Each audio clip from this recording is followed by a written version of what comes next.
Hey guys, here we are.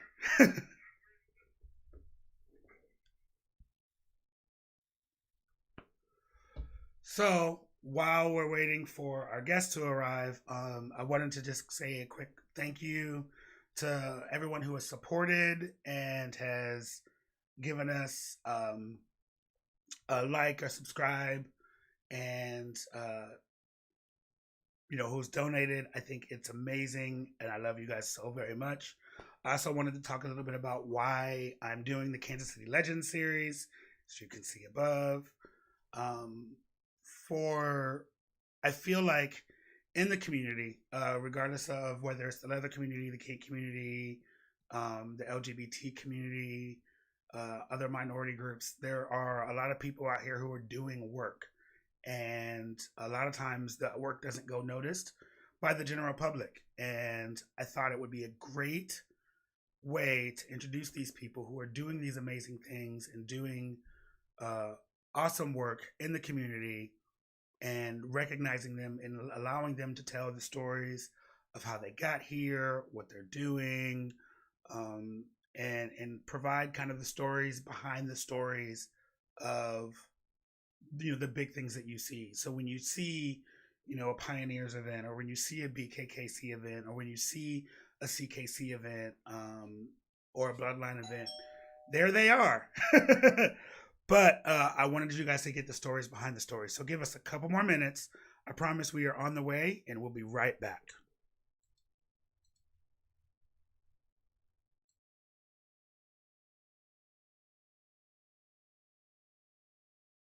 Another course. That's a different conversation. Hi, guys, and welcome to another episode of Kansas City Legends presented by KC Caffeine. My name is JB. We're in a weird configuration right now because there's three of us in the room, and we're joined by BR. I'm BR, that guy. And the voice. The voice. Of one Miss L. Howdy. How's everybody? How you guys doing today? How we do? I feel a little rushed. I didn't want to be stereotypical in my melanin. So, but Freddie's was doing the most. Freddie's was taking their sweet time, and I felt like I was trying not to choose violence. So that's all it came down to. Well, please don't choose violence. I don't want you to do Oh, that. it's about to be real. I don't want you to choose violence. I want you to wake up. Hey, Mickey, out here in these streets. Hey. Yeah, Mickey out here. I got Beyonce on. You know what I'm saying? We doing the best. We got our black on. Doing the thing. You know what I'm saying? I have been so excited to have a conversation with you guys for a while. When I said I was going to do Kansas City Legends, there were a couple names that came up, and you guys were one of the first ones to come up because what I think that you're doing in the community is absolutely amazing. Right. I think that what you guys are bringing to the table and breaking down those barriers of the intersection of black and being kinky is super important, and letting people say, no, hey, we out here. You know what I mean? We definitely out here. We out here. We definitely out here. I think that sometimes it gets forgotten that we exist, and when you go into spaces and me being going into the Pioneers, one of the things I noticed was like, where the hell is all the black people? Where the black people at? Where are they? Where the black people at? I honestly, that's kind of how. For those who don't know, let's get this out the way. BKKC stands for Black King Kansas City. Yes. And those who do not know who we are a people of color, black ally group that was kind of started out of drunk. Be honest with you, we got drunk. I'm just gonna keep it real. Keep it real. So the whole situation, we went to a couple kinky events. We decided that we were kinky and not freaky because there is a difference. There is a difference. Please understand that there is a difference. So what's the difference between freaky and kinky? Not to just for me, not to derail you. But so I feel as if in the general stereotypes of freaky. It's a little spank on the butt, you know, do whatever. Like, oh, this is what we're doing, and whatever's done behind closed doors is whatever's done behind closed doors, in a sense. Where kinky, it gets real. I mean, folks getting spanked and flogged, and there may be a needle or two. There may be somebody getting tied up in the woods somewhere. You know, I don't know. I mean, you may be strapped to a tree and flogged. I don't know what you're into. I don't know your life. I think one way I look at it, the difference between freaky and kinky is I like what I like, and kinky is taking it one step further. I see, and I look at it like I like that. Freaky. When people say, especially in the black community, people are like freaky. They're like, "Oh, I'm freaky." That means that you just like to have sex with multiple partners, mainly men. You know, with multiple women. They're not. I'm in that freaky shit. You know what I'm saying? I can like girls who will do other girls for you know the attention or blah blah blah. You know, but when you're kinky, it is. I'm willing to try a multitude of different things to see what it is I actually like. Yeah, and, you know what I mean. And I like both answers on that, and just to expound upon those things, it's like it is taking it that one step further than, oh, we're doing this for a moment, and it's being 100% honest with yourself and saying, hey, I may want to do this for a long period of time, right? And it not be just for the moment, you know. It just may not be for the moment. So we back to the origin story, if you will. The origin story. We went to a kinky event. There was a complete whitewash. Those who don't know what a whitewash is, there was a lot of white people. You were the only pepper in a thing of salt. Yeah, fly in the buttermilk. Yes. You did. So we went and we were like, we're in Kansas City. This is a hub for people of color, black Negroidian antics. Right. All that plus a bag of chips. I mean, we're not Atlanta, we're not DC, we're not. Cut my kinky teeth. Hey. Atlanta was just. So we gonna get into the origin story of the two of you. So we're gonna get into. But let's get into the origin story of BKKC right now. And I mean, we're a major hub for black people. I feel as if, you know, I felt like there should be more. So we got home that night and we were like, you know, there weren't anything. So we had a couple shots and took a shot. A couple shots. Anyway, and Elle had was like, maybe you should make something on FET. We should put a group together on FET. And I believe it was Melanin KC was one of the original names for us. Kink. Melanin Kink, which I actually enjoy. That's a cute name. So it was greatness. I can't think that great. I tried and it just didn't work. So I just put Black Kink Kansas City because I think it played on so many different areas. Yeah. Because it could be black as in skin tone. It could be black as in, you know, we're pretty dark. We can get into some ignorant stuff. So it could be a play on words. It could have been exactly what it was. Exactly what, yeah. So I felt like that would have been cool. So we ultimately opened up, or I just made a Facebook, or no, not Facebook. Jesus Christ. FET Life page, group, whatever. And we went to sleep, did some freaky shit, and woke up, and it went viral. They were like, I got like 45 people overnight. Nice. That liked our page, and I was like, what? Where did these people come from? Where were y'all at last night? Is what I kept on asking myself, and I was like, you know, this would be cool. How do you feel about that? And Elle was like, yeah, let's do it. Let's do this shit.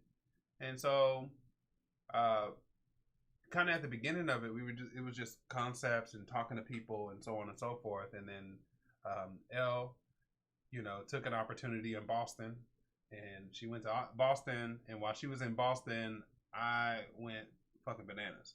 And Just to keep it a bit. I went everywhere. You could not turn a corner, lift a stone without seeing my face. Well, and that's what you got to do. I got to be out there. I felt like it was important for visibility purposes. I felt like we had laid the groundwork for, people of color in Kansas City, and that you could be invisible in predominantly white spaces, and not saying it's wrong, but not trying to be not fitting the heteronormative.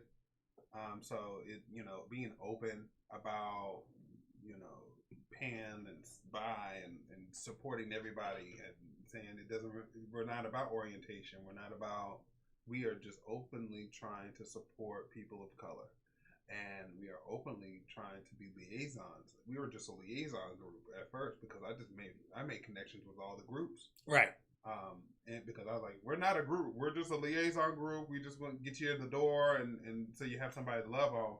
And we're just here to help you get your thing on. We're gonna get you in the right direction, because that's honestly what we wanted to do. We wanted people to find their place, find their niche, or find their home, in a sense. Like, when I would have met you, I'd be like, hey, maybe you should check out the Pioneers, right? Or hey, you should check out CKC, or hey, you should go to this place or that place, or you should, there's classes coming up for this and this and this, and let's be part of that. And if you need somebody to come with you, you come there and you give us a holler, and we'll come out with you, so you don't feel alone in this, in a very, lack of a better term, whitewashed type of white space. I mean, white space, yeah. And if we're keeping it all the way, keeping it all the way a bean, it is a very white space. Very much so. It's there could be a multitude of reasons as to why that is. Right.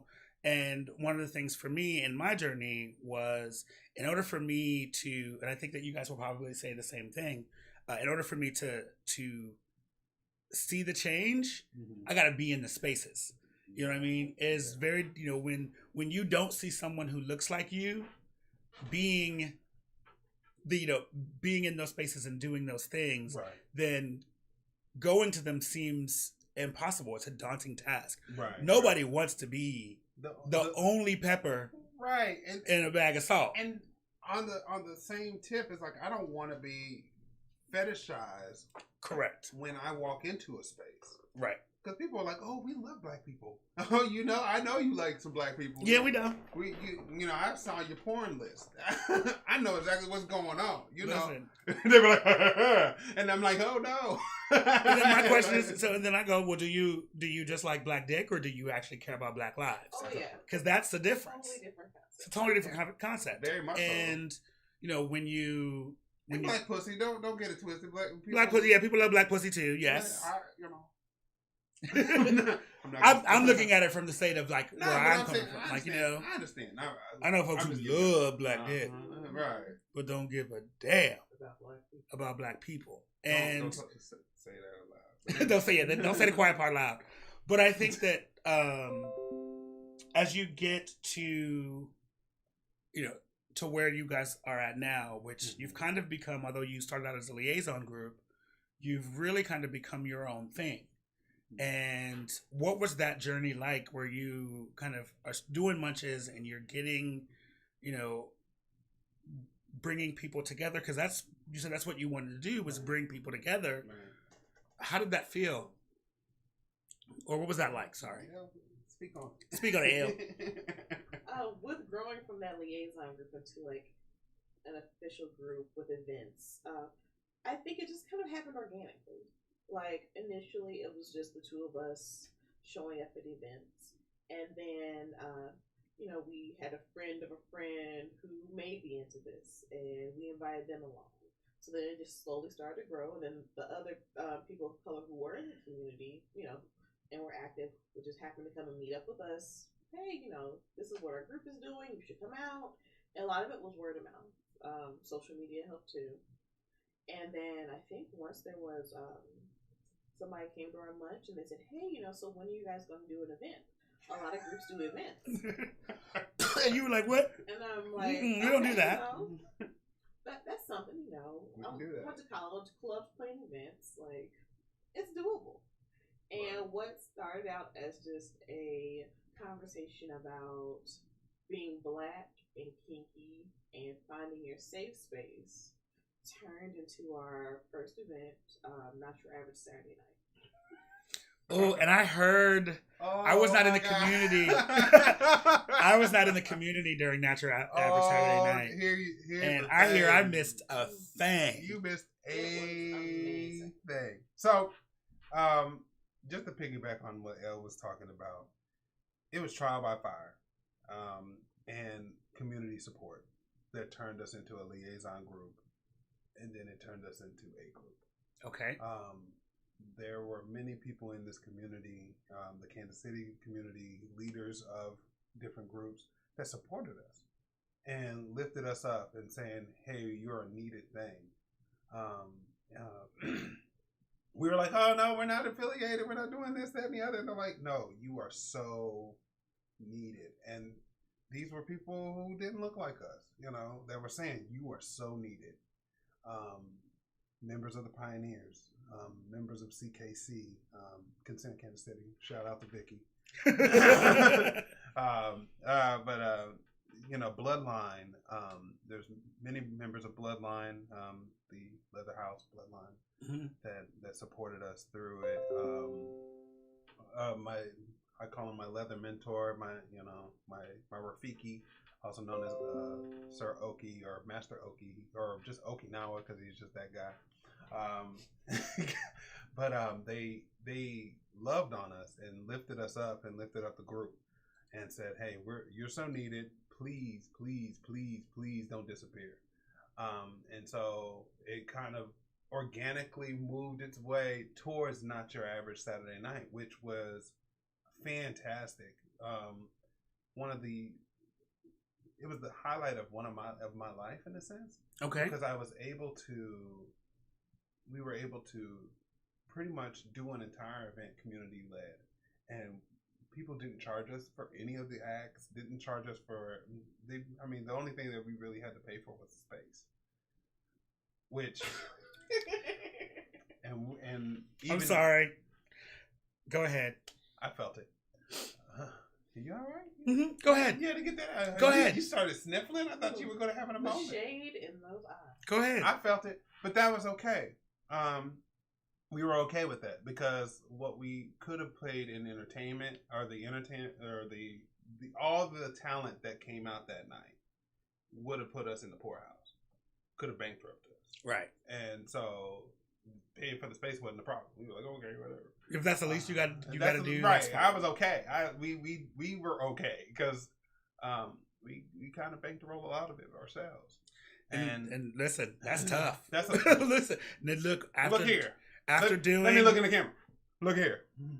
After doing our last event that we did in tandem, I definitely got to see, wow, this is not cheap. It's not a cheap situation. That's one of the barriers that a lot of people of color encounter with kink. Kink is expensive. It's very expensive. Ropes, chains, conferences, leather. It costs money. And as we know, economically, there's that gap between the BIPOC community and the white community in pay. Yeah. And what seems like pennies, that adds up. Yeah, very quickly. Very quickly. So. And that was one of the things that I learned when we did our event, which we did a Juneteenth event together. Right. That was amazing. I had a blast doing it. I learned so much. The fallout. Oh, I'm dead. Yeah. I needed a nap. Poodle. But one of the things that I realized is that it wasn't like, it's not as easy as, hey, I'm going to do this thing and everybody should just come. Right. It takes a lot of money. And it's a lot of, in retrospect to a vanilla event. Right. You say a vanilla event, I can invite everybody. I can call my mama, my cousin, my best friend, woo-de-woo-de-woo. When you're thinking kink, you got people who are not out in kinky. You got people who are, they don't know exactly what they are. They don't want to know if they want to be out on that type of energy. And then some people just have jobs that won't let them be in public events, in public situations where the word kink or alternative lifestyle or even LGBTQ plus, plus, because the alphabet soup So it's one of those things where it's like we have to be very careful, especially when inviting people, when vetting people, especially if we're using a dungeon or if we're using a public venue. We had that day, we kind of ran into some of that when we did the barbecue. Yeah, because the barbecue was community based. It was a community based barbecue. It was open to the public. It was open to everybody. Everybody can come in. And when we were there, we had someone who was vanilla, and they didn't know exactly what they was walking themselves into. And then they saw the first person with the leather harness and the cock piece, and they were like, "Oh, it's time to go." Well, actually, I don't think those people were part of our group. I think they just.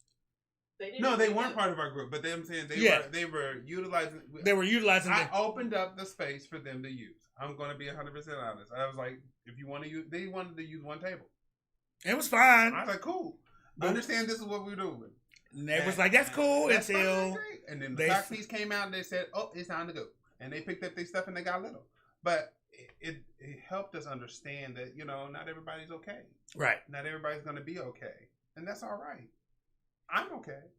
I'm good. And as we are okay with that, then I will continue to open up the forums and the places for them to come, are places for people to be openly kinky and openly leather and openly gay, bisexual, woo-woo, LGBT, alphabet soup, and all those types of things. Because at the end of the day, is you as people of color, we have been taught to suppress all of that. Yes. Through religion, through parenting, through history, through all of that, suppress all of that. And I feel as if we have to get to a point where we're able to then be our authentic selves, because that's how healing becomes. That's how we get through healing. Some of the underlining things for BKKC is the healing of people of color. There's healing in sexuality. There's healing in mental health check-ins, having accountability partners, having just people that of like-minded mindset to come in and bounce ideas off of. Because I think sometimes it's you want to say something, but you're like, I don't know what that's like. I just say it. Well, there's a difference in experience being with somebody with like-minded and like melanin. Yes. Facts. So, there's a level of comfort, and I say there's a level of comfort that I had with you guys almost immediately, because it was like that one first time I was like, we share some sort of experience. Yeah, there's a shared experience that I was like, yes, you guys are gonna be my people, and it made coming into the community a little bit more comfortable, knowing that there were other people who were like me in the space, right? And I like to say that I am BKKC affiliated. You know what I'm saying? We got you. You take on the pipeline, on some underground pipeline. Pins will be coming. Oh shit! So we are. Listen, you I love a pen. I love a pen. I actually pinned up a little bit. But things are associations and being close and close togetherness and building community is so important.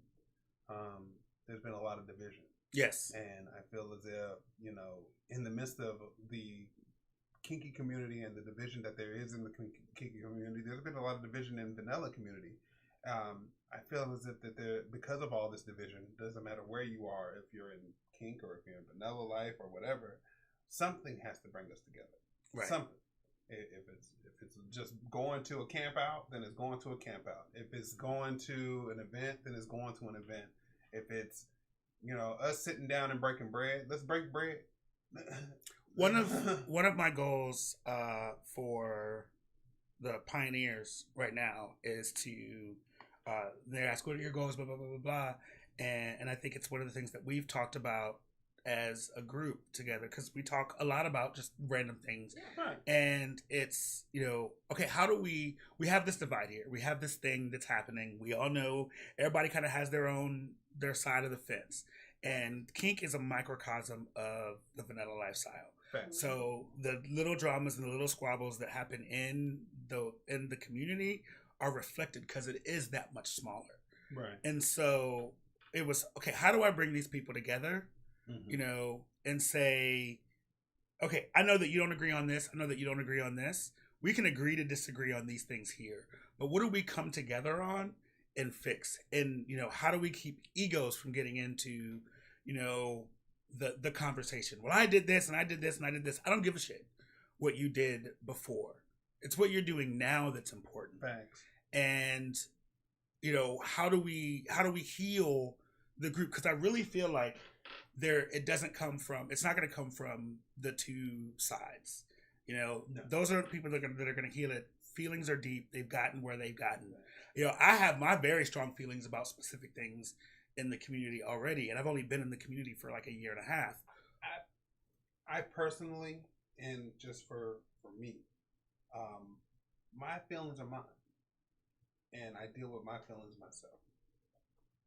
As a leader in the community, I have to put that to the left. Say it. It's not you. I mean, not everybody has to do that. Right. But as a leader in the community, I have to put my feelings, how I feel about people and how I feel about entities and organizations and so on and so forth. No matter how deviant and or crazy or foolish, I will stand on the moral compass. Right. But on the same end, I then have to mend that within myself, amend that outside of myself. Hey, we need you as much as you need us, and we need each other more than anything because we are a microcosm. Right. And so I feel as if that there's been some times where I've taken some L's, as we like to say. I've taken an L or 5. But it's important that I take those L's so no one else has to. Okay. Because there's with me taking L's, I learned, I take it as a place of teaching. How can we teach to come in there and get past this? Mm-hmm. And how can we build and get stronger? I'm a growth mindset type of person. That's just who I am as a human being. So I don't look at anything as like a big, I lost. I played football for a long time, and when you lose, you go back and you say, what did we mess up? What can we do better? And how can we get stronger so we won't lose again? Okay. And that's kind of how I've taken on all the things that have been going on in the community. And I've sat down with many of people and said, hey, this is stupid. Why? You know, and I think for me in the community, and I think what I love about BKKC is you have your stance on things. You know what I mean? You said, this is what we're going to do. This is how we felt about it. You didn't make a big announcement and say, we're not doing X, Y, and Z. You just said, that's just how it is. You know what I mean? Mm-hmm. And you continue to move with integrity through all of the stuff without actually getting in the muck. And I was bad about it. Like, I will be the first one to admit I'm bad about it.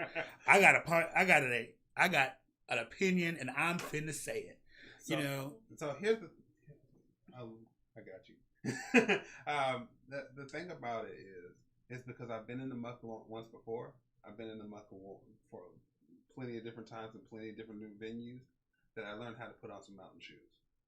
You know, I know how to put on hiking shoes and go through all that crazy. So I navigate myself a little bit differently because I don't want BKKC to be get dirty.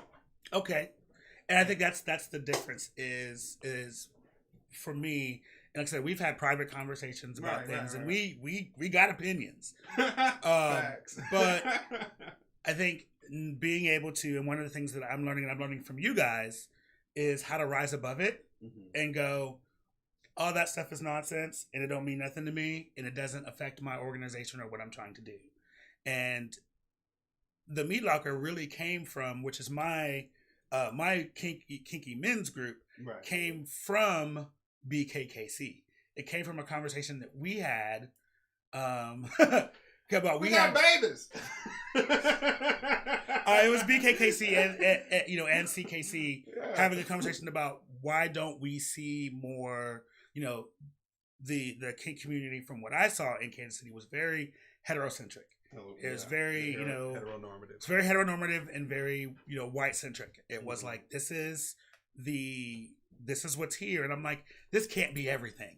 Right. You know what I mean? This can't be everything. And so I saw what you guys were doing, and I was like, well, shit, if they can do it, you know what I mean? And like, if I've got it, I can do it too. Like, I can try this too. And yes, I know that it couldn't have been easy in the beginning.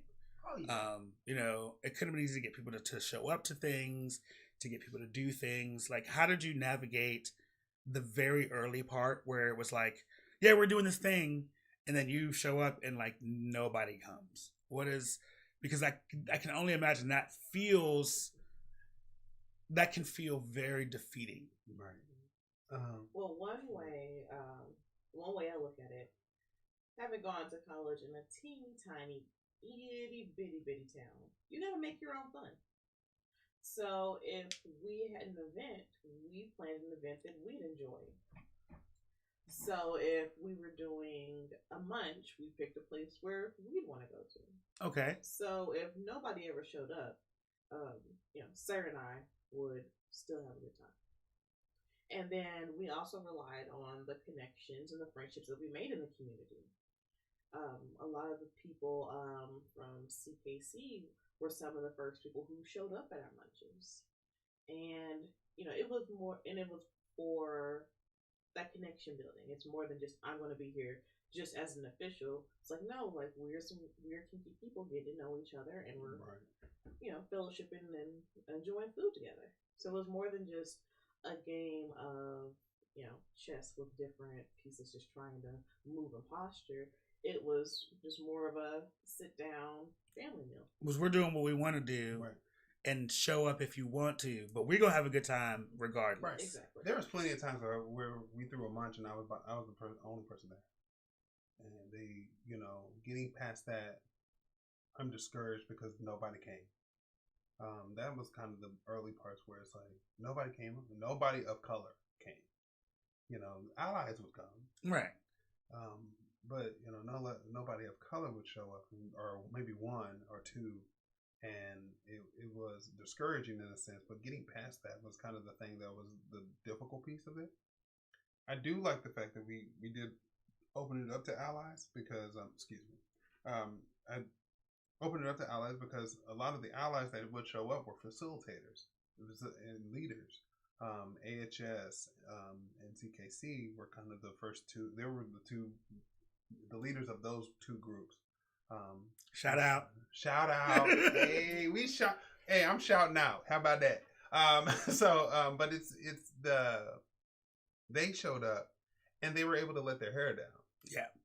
And I think that made me feel better because they were able to let their hair down, because I know how it is to be a facilitator and you're on edge. You're trying to figure out what's going on, who's here, where can I get it? Let me make sure that the people at the restaurant ain't acting a fool and talking to us some type of way, or talking to my people some type of way, or make sure that do we have enough drink? Do we have all the things? You're hosting in a sense. And so sometimes that's exhausting. Or it is exhausting. Let's not say sometimes. No, it's not sometimes. It's exhausting. It's exhausting. So to have a space that was open for them to come and just let their hair down made me feel good, because then I was like, I know how hard they work. So, speaking of having the allies there, I remember when we were doing our Juneteenth thing, there was a question as to why we were allowing allies in when it should have been, if it was BKKC and it was about Juneteenth, why wasn't it just Black people only? And I would like to get you guys' I know I have my thoughts on that. But I would like to get you guys' thoughts on, that situation. And even that question is, if there is, if this is Black Kink Kansas City or BKKC, why are we opening it up to allies? Why isn't it just a closed, safe space for people of color? Yeah. I'm just putting it all together. I love it. I feel there's a time and a place for everything.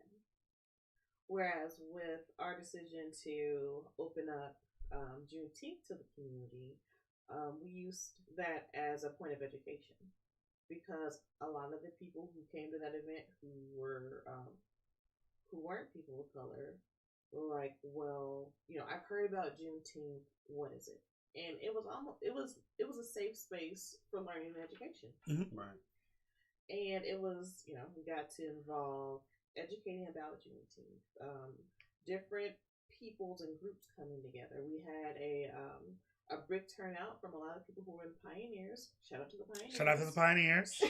Hey. And that allowed, people to make connections, and that just benefited the community more, because if somebody was there and found out, hey, I like this group of people, or I like this club that's represented here, why don't I go out and find more? So it was almost like a jumping off point for even more connections with our community. And that event is what made me decide to join the Pioneers, because they showed up and was like, oh, this is a thing, we want to learn more, we want to talk. I was like, this is a group I want to be involved in. Mm-hmm. And it was what I'm finding, in my journey, is really all you need as people of color is that option, is that ability to someone to say yes. Mm-hmm. You know what I mean? Someone to go, yes, you can do this. Yes, you're allowed to be in this space. Yes, we want you in this space.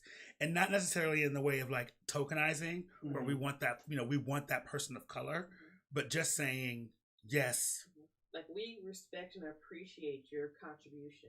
Exactly. And we want your involvement in that way. Mm-hmm. Not to say, look at this Black person doing kinky things. It's, we have one, yes. It's the token one that... but I also think one of the things to go into that Juneteenth thing was where it came out of is the decision to do it ourselves. Mm-hmm. And that's the thing I thought was beautiful in it, right. Is, without getting too deep in the woods, someone asked you if you would like to do something, but it would have been their event. And it was like, no, we're going to do it, and I think we had a conversation. And I said, let's just do it ourselves. For us bias. Let's do it, So in retrospect to events, me and Elle had a conversation about inclusivity and exclusivity. Mm-hmm. My brain can't work today. How about that? But at the end of the day, it's, being exclusive or inclusive. And yeah, there's some things that we want to have that are exclusively for people of color. But there are also ways, like she had stated, that we're here to educate. We're here to be part and do our thing in public places that are for public view. I could do whatever I want to do. And I feel like some people want us to be in this big box and want to put BKKC in this big box, when at the end of the day, they didn't want to start nothing. And I'm not trying to be the one that's going to be a donkey right now, but I mean, sometimes you got to be donkey. So here's the thing: you didn't start damn thing. You didn't put no money in my pockets. You didn't come up there and you didn't even buy a hot dog. And then you want to have a voice. I don't have a problem with anybody making an opinion and or situation. And I stated this in public.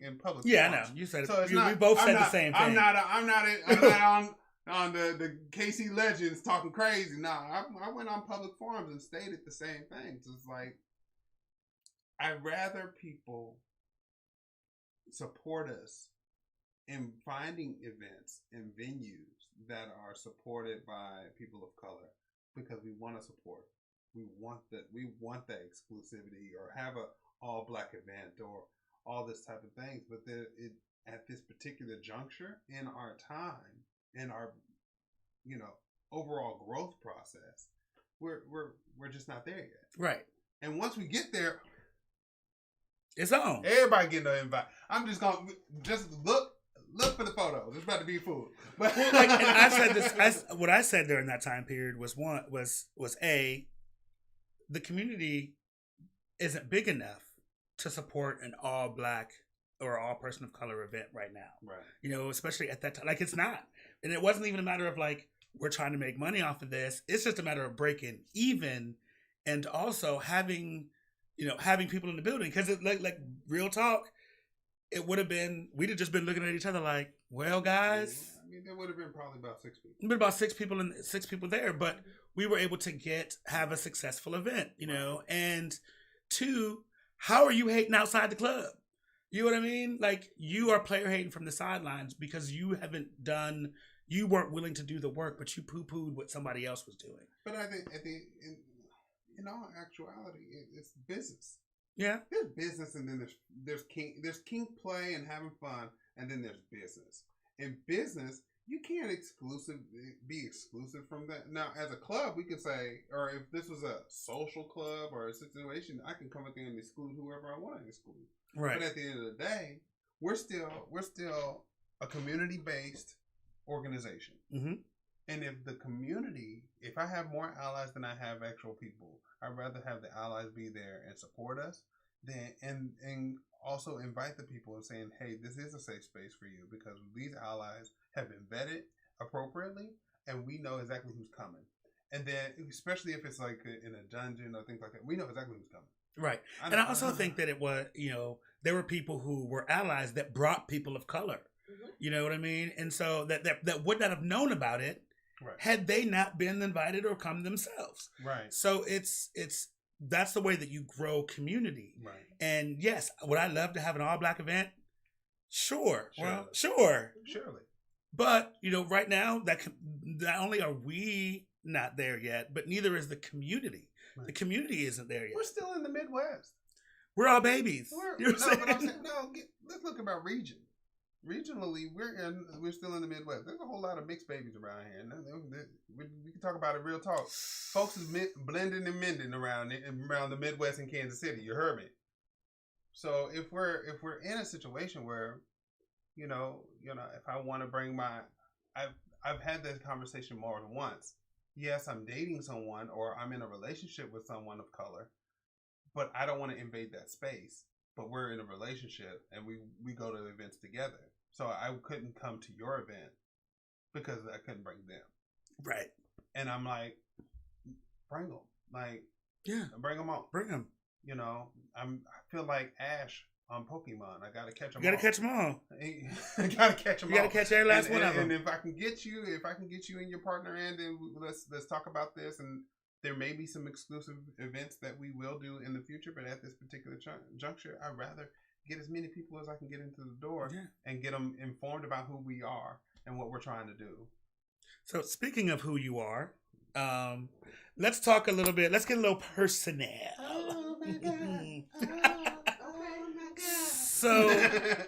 So first of all, you two, how long have you guys been together? God, has it been 10 years? Close to? It's like 8, 9 years, something like that. And which one of you was kinky first? Because you said earlier that you cut your teeth in kink in Atlanta. Oh, okay. No, it's fine. Okay. Go ahead. Well, I'm guessing you may have been kinky first. Okay. I started my kink journey in Chicago. I'm from Chicago. When I was in college, it was a very interesting journey. I was an escort on the low. Hey, by run me my money. I didn't want no money. I didn't make a whole lot of money, but I did what I did. But I was introduced into kink, and I did some things just in private situations. It wasn't anything like, oh, I'm going to a club or I'm going here, I'm going there. I wish I would have, because I would have met some amazing people, because I've met amazing people once I got into the community. I'm like, wait a minute. Where was you at when I was going through and doing the things? All these interesting and very knowledgeable people. I'm like, where were you at?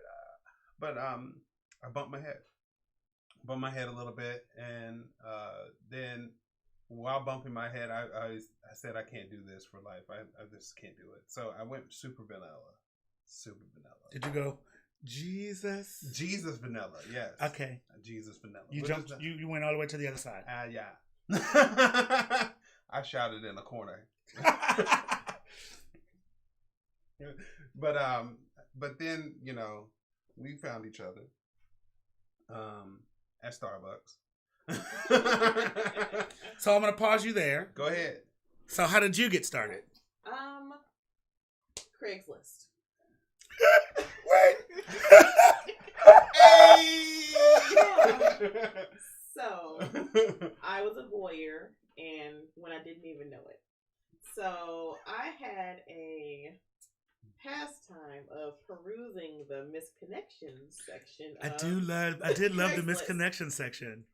Because every once in a while, you get a dick pic. Or you get a picture of some nice boobies. So that was my, usually my Saturday night jam. You just scroll through and just kind of read the descriptions. You know, look at some nice dicks, look at some nice, not so nice dicks. You know, give some titties some thumbs up. Not the head cheese. Give some titties some thumbs down. And sorry, your penis is a thumbs down. I don't ever thumbs down any penis. You can send them to me. It's fine. Okay, I'll keep that in mind. So I was just cruising, and somebody said, "Hey, I'm going to this club tonight, and I need a woman to come with me. Is anybody interested?" And I thought about it because they advertise their lifestyle clubs on the radio, so I've heard the names. You know, the this, the that, the jungle, the ocean, the sea. They out there. They're out there. So in my head, I'm like, oh, that rings a bell. Is that where Swinging Richards is in Atlanta? I think it is. Yes. Yep. So I was like, you know what? I'll just message them. I don't know what. Let's just try it out. And I think by midnight, I was walking into a swingers club. It was very interesting because my background is really like straight-laced Baptist, skirts to your ankles experience, and I'm walking through this dungeon, butt naked in some heels. Ah, yes! Hey, butt naked in some heels. Butt naked in some heels. 6-inch heels. So we're gonna have to reenact that one. Not a problem. Sounds like a scene. I'm so innocent. 6-inch heels. But now it's so now that so that's how you started, right? And then I guess you kind of moved from there. Yeah, and we were married, and it was a pretty vanilla, really vanilla. I think we discussed kink maybe right before we were married. We were on a road trip coming back from St. Louis, and a topic of one of the lifestyle websites popped up. He's like, "Oh yeah, well, there's this website." I said, "Oh, I've heard of that before." And I'm like, "Well, how did you hear about it?" And then he told his story about how he was in sex work, and then I told him about that one time in Atlanta, and and we just had that, kind of like that bonding moment, and then kind of just forgot all about it until I think one night we were riding around in Kansas City, and I just Googled I think sex clubs or kinky clubs in Kansas City, and one of the dungeons popped up, and I just did some more sleuth work and figured out it was a whole community. I went this vocabulary. Sleuth work. Look, that was the word that went with the picture in my head. She was Sherlock Holmes. Had the whole hat. Like, she was like elementary, my dear Watson. Yeah. No, on just piggybacking on that, I remember I was watching with Sir Athens. We're just name dropping all names. Shut up, Sir Athens. Sir Athens. Watch the last video. Yes, watch it. Keep watching, subscribe, share. Yes. All the things. All the things. Like, share, subscribe. I didn't say it, so it's all good. Hey, so here we are. But no, he kind of touched on something that kind of touched with me. It's like when I was a kid, like there was internet roamings and searchings, and I called them the journeys. And we went through a journey and ended up with some ignorant stuff on the other end, where you see a lot of, risque type of stuff. Even today would be risque. Right. And so you're like, oh. So, but I remember a time where I almost got caught by my mom, and I went down to the basement and shut off the entire power through the house so I wouldn't get caught. I wish I had thought about that. I just went downstairs. I said, I'm about to go do some laundry. I'll be right back. And she was like, I'm gonna get on the computer. Don't catch me slipping. Not today. Not today, Satan. Not today. Listen, I remember. Do you remember? So that was back when dial-up modem, when it was dial-up, and I would just be like, look, you just out here jerking off to the head. You ain't even got to the titties or whatever it is you was looking for. It was just, I know it's coming, but I'm like, I will click this tonight so it'll be downloaded tomorrow. Yeah, one eye on the screen, the other eye on the door, like. Right. And is it gonna happen? Is it gonna happen? And y'all was talking about LimeWire, and I felt all those viruses kick back up into my life process. I felt every one of those viruses. Listen, I may have shut down broke so many computers. I owe my mama some money. Same. Let me just say this out loud. Mom, I'm sorry. I'm not going to say it. I said it. I owe her some coin. Because she going to listen, because my mama will collect. You hear me? I ain't going to say that. I don't owe you. Listen, all I owe you is love and respect. Love and respect. How about that? You. How about that? So, no, we were talking about, we got married, and that was a thing. You guys were married and established in your marriage before you both together got into kink or got into kink together. We were about a year in. Okay. Before you were like, let's be kinky. Why don't you pull them ropes out? Why don't you pull that? And it started off with just being voyeurs. We were very much so that, and I remember us going to the dungeon for the first time. I call it the dungeon. We're just going to call it that. Yeah, it's just easier. And we got there, and the person that gave us the tour, because they were giving us tour, we had to sign all the waivers and all that type of stuff. And they were giving us a tour, and they were like, hey, being a voyeur is a kink. And if that's your kink, it's okay. Mm-hmm. And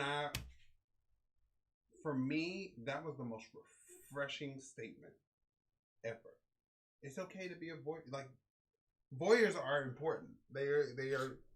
You gotta have somebody to watch what you're doing. Somebody watching. Right. I feel like that's where a lot of us explore sex and sexuality. Facts. It's through voyeur. You saw something. Right. And said, "Ooh, that looks fun. I want to try that." Mm-hmm. Or, "Ooh, that don't and I want to do it all." You know what I mean? Like, right. Yeah. And then a year later, you're like, "Ooh, that looks something I want to try that." Right. I've been there. I feel like I've experienced now. So now I can go try that. I can jump off that.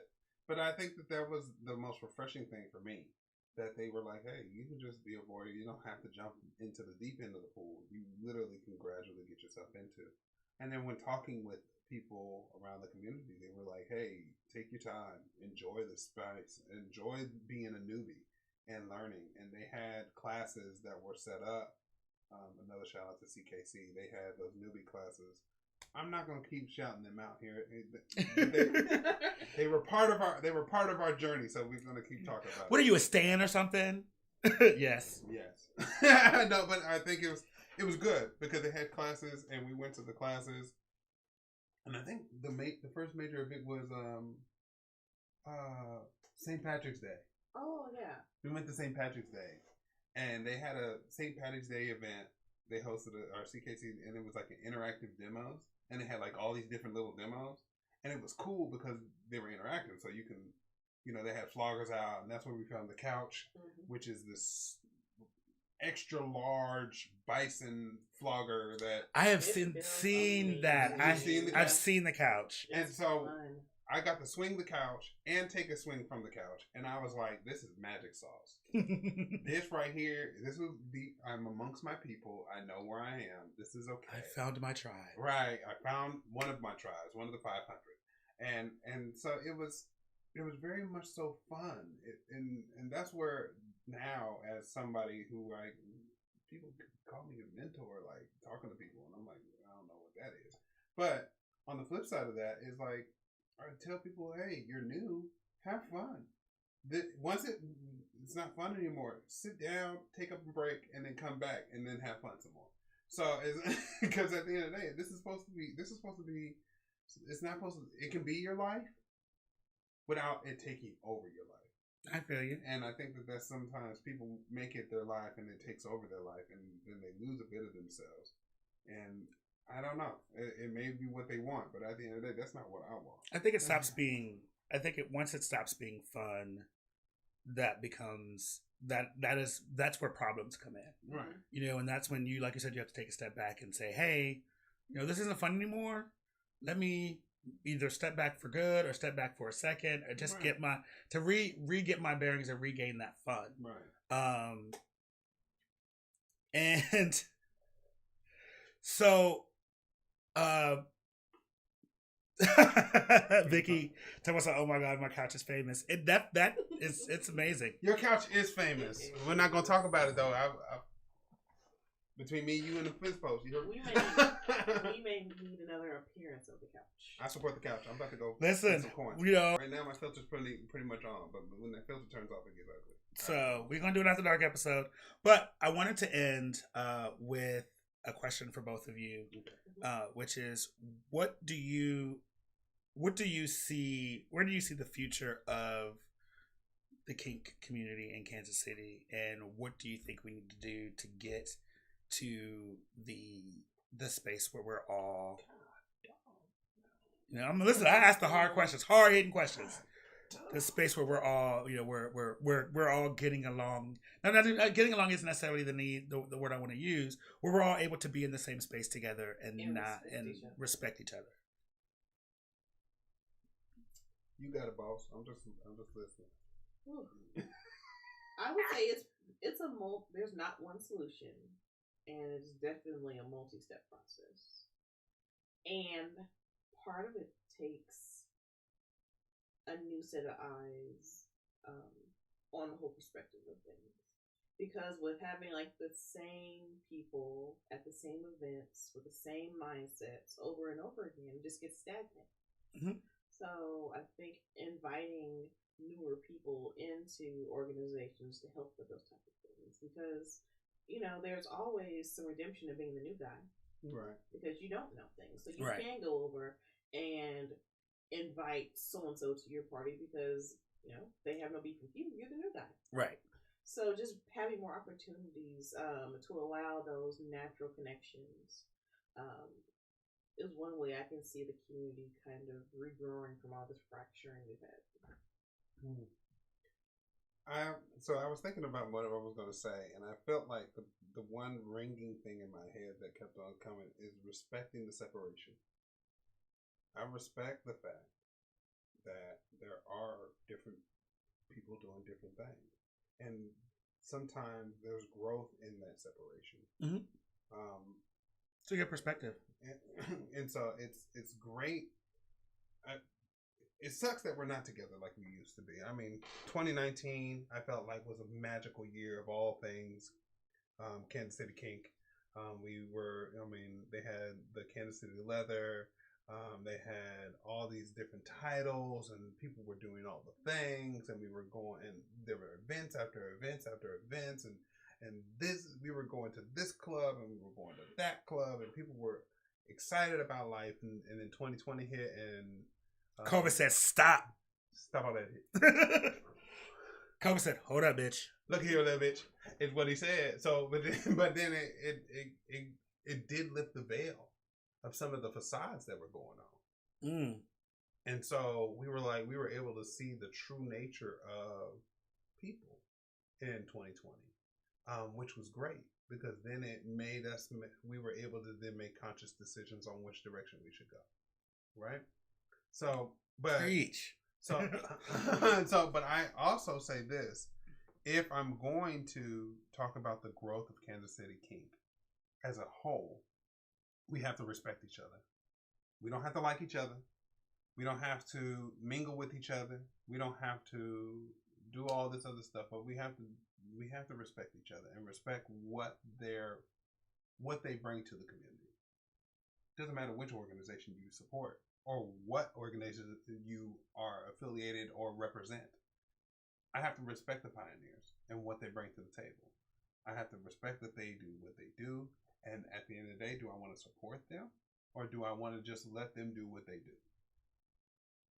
You know, that's what BKKC was kind of founded on, was supporting other groups and making sure that I know I'm not the only flag in town. Right. I know I'm not the only show in town. But if I respect you enough to say, hey, maybe you should go over there because I know that show will come up there and please you and enhance you, create better forms and connections and everything. You're a gay black man. Let's get that out the way. Am I? Yeah, let's get out the way. I know there Did nobody tell me I know that? it was a secret. Nobody knew. He's been outed right now. This is coming out of the closet. We go. You gonna out me again? This lift, is out lift me again. Lift the veil beyond the veil. I've been outed so many times in this community. I don't know what to do. It's a hot mess, isn't it? So here's the thing. But I know I come from I'm heteronormative or hetero whatever. Frank can't work today. So the big words. So I know that I wouldn't be able to help you or support you the way you need to be supported in this community. So let me send you to some. Go ahead. No, but go ahead. My helping is different than what other people are. Than what you would. What I feel like I wouldn't be able to see eye to eye on a whole lot of different situations, and so I feel like I can be a support of you in your journey, but I can also point you in the right direction. Who's going to hone that journey? Gotcha. Hone you and create a stronger you. And I feel like that's where a lot of people are selfish. A lot of people I don't want to see you win with somebody else because I want to make you win. I'm winning because you're growing. The fact that you have a leather vest on and you have pins on your chest, I'm winning right now. That's what I'm talking about. I'm winning right now because you are, from the time we met to the time now, podcasts, all this stuff, videos, and me on here looking pretty. There's growth. And with that growth, I felt like I had a part of that, and being a part of that was okay with me. That's what it comes down to, and that's how we build a community. It's not saying, oh, you went to the Pioneers and didn't come to BKKC. You should be out here with BKKC doing all the things, and we could. That's disrespectful. At the end of the day, you needed them as much as they needed you. And I needed you to be your best self because I'm going to pull on your connections to help me out with my connections. And that's what community building is. Facts. And I want to say, we're coming to the end of the show because we're at an hour. And I know, right? You guys will be back and we'll talk more stuff. I'll put on clothes. But I want to. Yeah, you butt naked right now, girl. Hey. I ain't gonna tell nobody business. But I want to say, you two have been a rock for me in this community, and I don't know if I would be who I am without you guys, having you guys' support, and it's been a joy to kind of be in your circle of influence, in your sphere, and tell the people out here where they can find you guys if they want to. So we are everywhere. Like Visa. Yes, MasterCard. All the things. And so we are on Facebook. I am Brandon Don't Stop on Facebook. We also have the BKKC our Black King Kansas City page on Facebook. We post events on there as well. We are on FetLife. I am Mr. Don't Stop. 6985 because I just don't stop. Just don't stop. Listen, or they tell me not to stop, but that's a whole. That's a whole. I heard. That's the after. That's the after. That's the after. Okay. don't tell my business. I won't. And we also have Black King Kansas or BKKC 816913 is also a page on FetLife. If you want to reach out to me, Lfox, ELLEPHOX. Yeah. You guys have the Discord. We do have a Discord. So we have the BKKC Discord, or Twitter. We have a Twitter account. We also have a Instagram. That's House of Nagazi. That's NZO. NGOIZ. I can't spell my own names. You see how this is going? This is getting great, isn't it? Listen, I do the same thing. Don't worry. Oh my God! You got one. Yes. Yeah, we're House of Nagazi. And BKKC, that we're Instagram. We try to be part of the community at large, and we are trying to connect with the Black leather scene across the country. We have during the pandemic. One of the things that came out of it that was positive, and I know we're running down on time, but was take your time, Pastor. Well, as we go.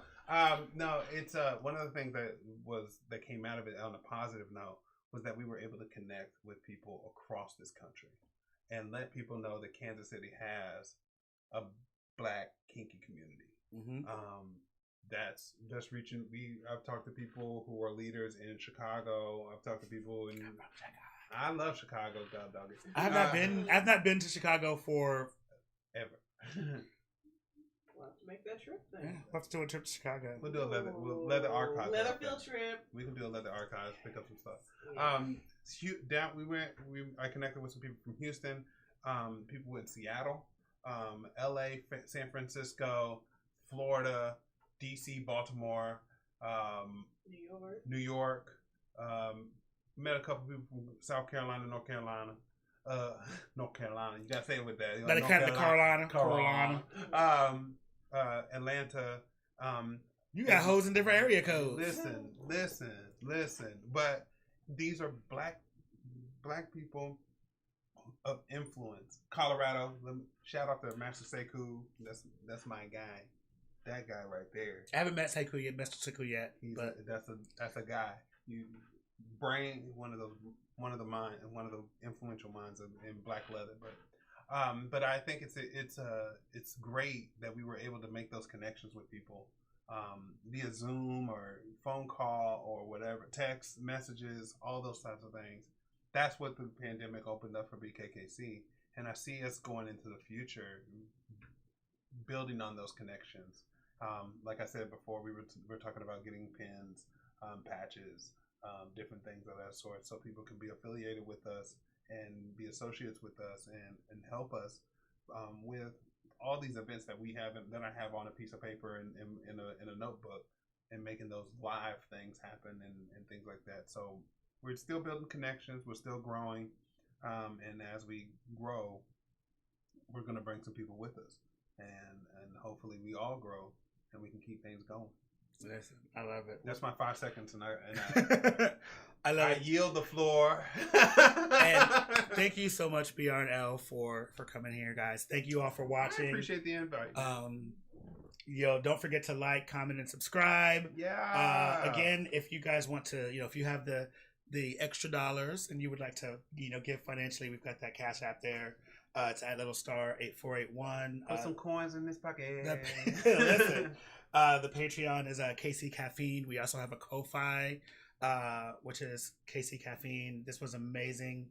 Had a great time doing this with you guys. Yeah. And thank you so much for being my second guest. We've got another show coming up in about 2 weeks with another amazing, awesome guest as well. I will not tell you who it is. But I will tell you, suspense is killing me. it's going to be just as great. And thank you all for coming. Have fun, stay safe in kink. And that was Kansas City Legends. I